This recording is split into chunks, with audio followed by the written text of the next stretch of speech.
How you doing, and welcome to Neither Real Music. This is Just Play It, but for the piano. If you've been following along, we are working on Alice in Wonderland by Sammy Fain and Bob Hilliard. We're going to be looking at measures 9 through 16, which will bring us to the first ending of the song. If you haven't already, please remember to subscribe and ring the bell so you know when your next lesson is coming. So let's jump in and just take a look at measure number 9. Measure number 9 follows very similarly from our last video in measure number 5. We did break it up a little bit. So it's supposed to be a D minor 7 chord, but once again with the melody notes that we're given, the D minor 7 chord really doesn't give us a lot to work with. So I worked some ideas from our B minor 7 flat 5 chord. So we're going to be starting with the note A in our left hand, and we have a little eighth note sequence of D, B, E, C, F, D in our right. So when I play the B, D with A, we're mocking a B minor 7 flat 5 chord. So when I go up to the next one, C and E with G in our left hand is a C major chord. And when I play F with D, F, I get our D minor chord. So we can mock that sequence also. So instead of having one chord for the whole sequence, technically I used 3.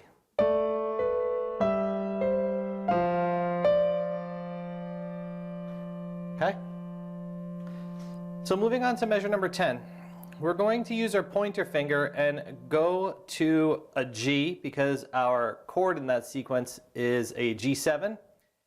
But I'm going to kind of make it more like an E6 chord. So in the top part, we're going to have the letters G, B, and E, and G, so technically an E minor chord. But when I go to this next chord and I use G, B, and D with F, that's where our G7 chord really starts to stick out. So in measure number 10, we have this E minor chord over G, going to a G7 chord over F. This creates a really nice descending bass line. Okay, so let's put together measures 9 and 10.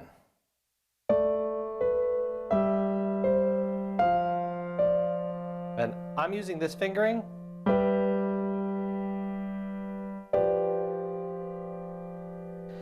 Now when we go to the next sequence, we are actually going to use an E minor 7 chord. So we're going to basically go back to the chord we just did in our right hand, but use a E in our bass note. This way we have this nice descending bass line of G, F, and E.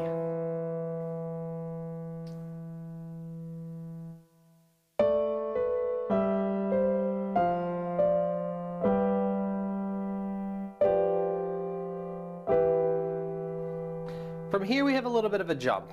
We're going to go to the notes D, E, and G to support our melody note. Our melody note is G, and we still need something that mocks an E minor 7 chord. So E, G, B, D. If I use D, E, and G, I get the whole sequence.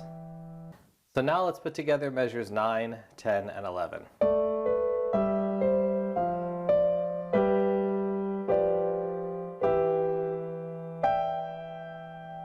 So when we go to 12, we're going to be moving up to the bass note A, and we're going to have a little bit of a spread. So we're going to have E, A, and C.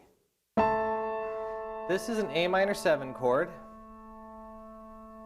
So from here, we're going to go to the note G with just the notes E and A. This way we can mock that A minor 7 sound. So once again, creating a nice descending bass line. So now let's look at measures 9, 10, 11, and 12 put together.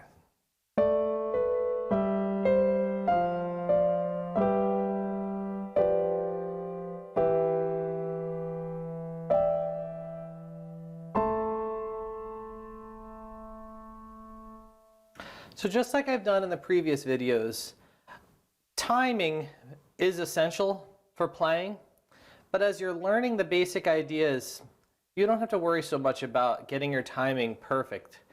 In this case, we are counting as far as like how a waltz would go. But if this is your first time really playing this way, what I would recommend you do is just try to keep a count in general. So even if you're holding some notes longer than others and holding them longer than you really should, at least you know what number they're supposed to land on. So when you start practicing with timing, everything starts to work out. So if I go 1 and 2 and 3 and 1, 2, 3, 1, 2, 3, 1, 2, 3.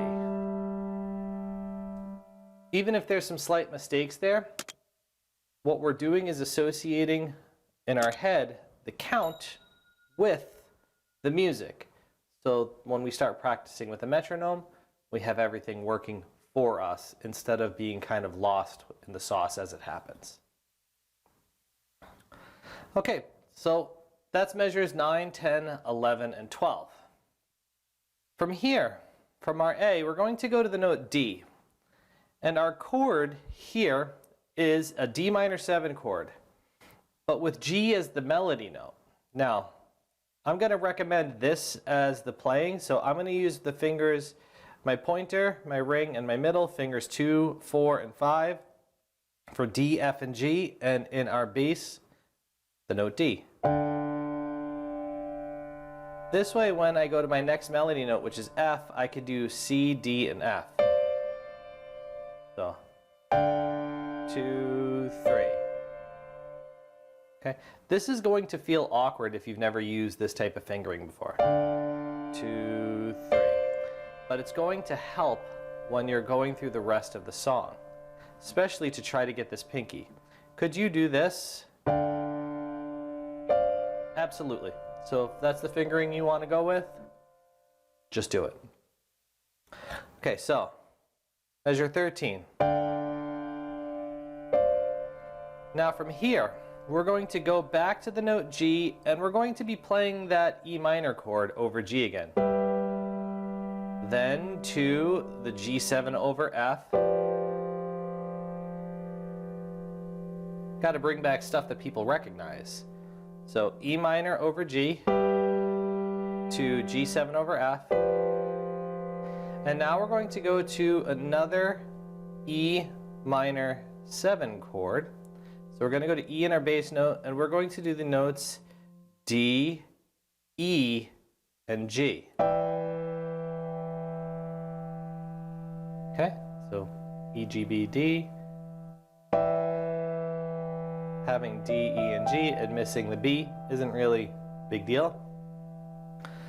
So measure 13.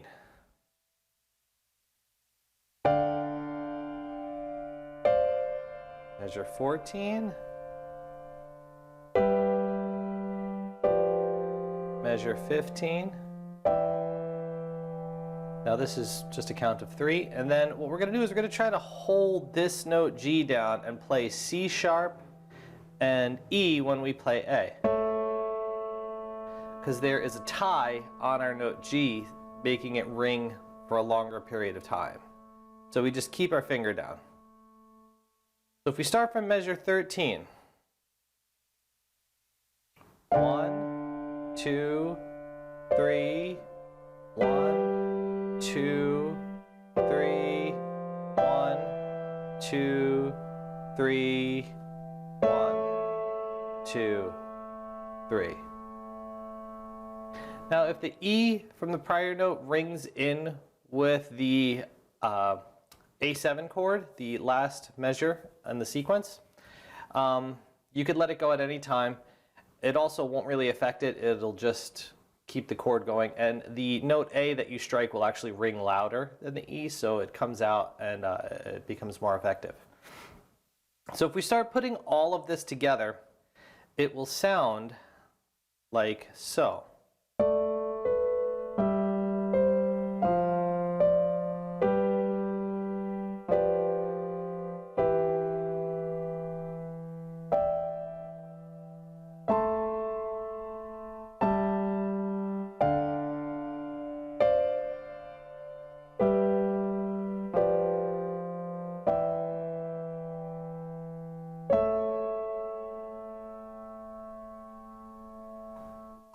So now what we're going to do is play it with a little bit of timing. In this case, you're going to get the sheet music, and then you could play it with the Synthesia program and have the drop-down bars. Then I'm going to put the sheet music and the Synthesias together so you can see how the two mix. And this way you can start to see how to read your music. And then I'm going to give you two opportunities to play it without any sound whatsoever. So you will get just the sheet music, and then you will get just the Synthesia drop-down bars. So let's take a look at this, and this way you can have an opportunity to practice it. 1, 2, 3.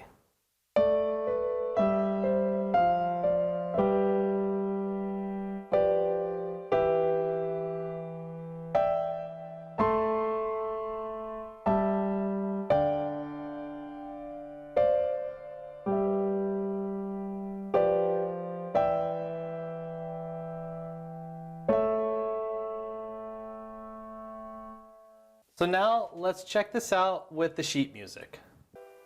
1, 2, 3.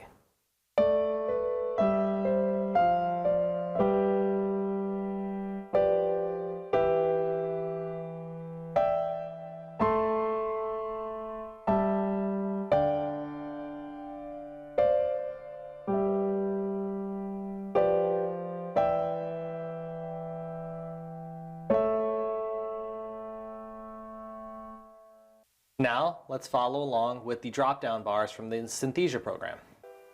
1, 2, 3.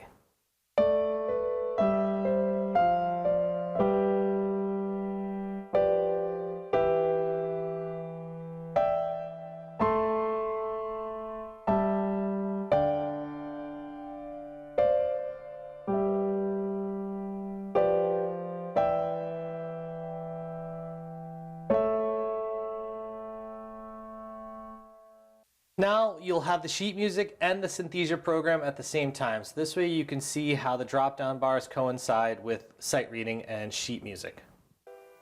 1, 2, 3.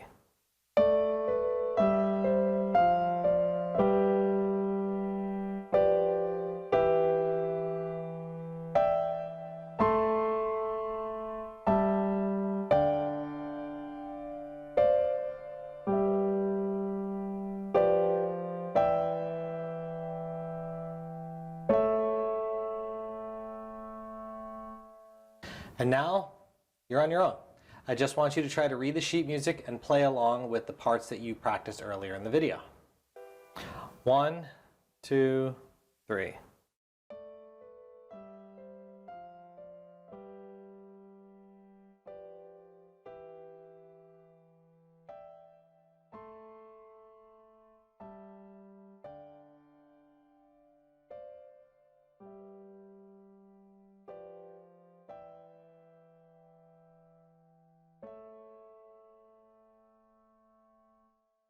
Let's try that one more time with the Synthesia program.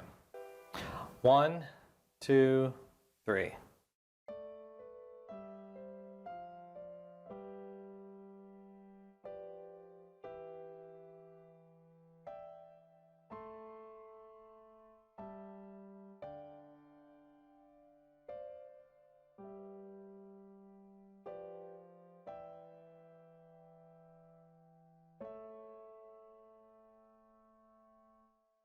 I really hope lessons like this are helping you become a better player.